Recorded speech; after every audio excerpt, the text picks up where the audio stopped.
We're here because free speech is under attack. We're here because people are being convinced that socialism works. We're here because people are being judged guilty until proven innocent. We are fighting back with facts. This is not a safe zone, so buckle up, Buttercup. This is the raw, naked truth.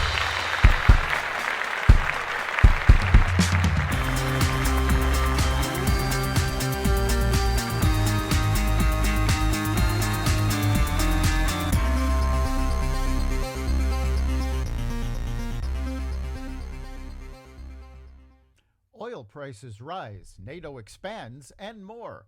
Welcome to the Raw Naked Truth. I'm your host, Eric Lupkin, and here's the news you need to know.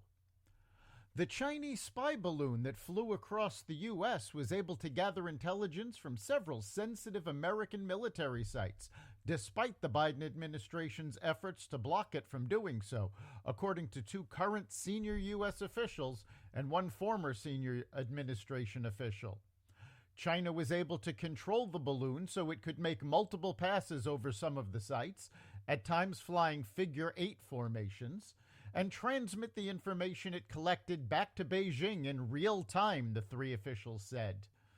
The intelligence China collected was mostly from electronic signals, which can be picked up from weapon systems or include communications from base personnel rather than images, the officials said. The three officials also said China could have gathered much more intelligence from sensitive sites if not for the administration's efforts to move around potential targets and obscure the balloon's ability to pick up their electronic signals by stopping them from broadcasting or emitting signals. OPEC Plus on Sunday announced an unexpected 1 million barrel per day production cut.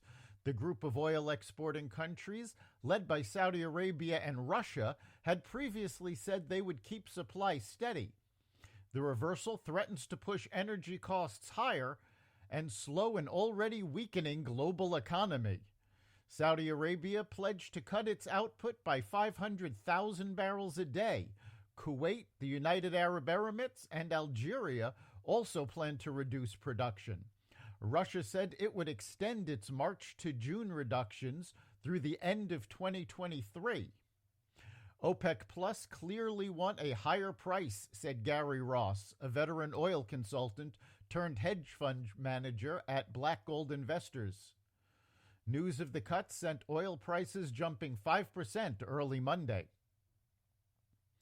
Former Arkansas Governor Asa Hutchinson announced Sunday he is running for the 2024 Republican presidential nomination. People want leaders that appeal to the best of America and not simply appeal to our worst instincts, Hutchinson told Jonathan Karl on ABC's This Week. I believe I can be that kind of leader. Hutchinson, who plans a formal announcement later this month in Bentonville, Arkansas, enters the race as the GOP primary is heating up. The frontrunner, former President Donald Trump, faces an indictment over his alleged role in the payment of hush money to porn actress Stormy Daniels during the 2016 presidential campaign. Hutchinson called for Trump to drop out of the race to avoid making it a sideshow. NATO Secretary General Jens Stoltenberg said Monday that Finland will become the 31st member of the world's biggest military alliance on Tuesday, prompting a warning from Russia that it would bolster its defense near their joint border if NATO deploys any troops in its new member. This is a historic week, Stoltenberg told reporters on the eve of a meeting of NATO foreign ministers in Brussels. From tomorrow, Finland will be a full member of the alliance. He said that he hopes Sweden will be able to join NATO in coming months. The former Norwegian Prime Minister said that on Tuesday afternoon, we will raise the Finnish flag for the first time here at the NATO headquarters. It will be a good day for Finland's security, for Nordic security, and for NATO as a whole. The American journalist detained in Russia on allegations of espionage was warned that his assignment would likely cause him to be followed and attract the attention of the Russian government, his colleague told NBC News on Friday. Evan Gershkovich An American citizen and reporter with the Wall Street Journal was arrested in Russia after being accused of spying.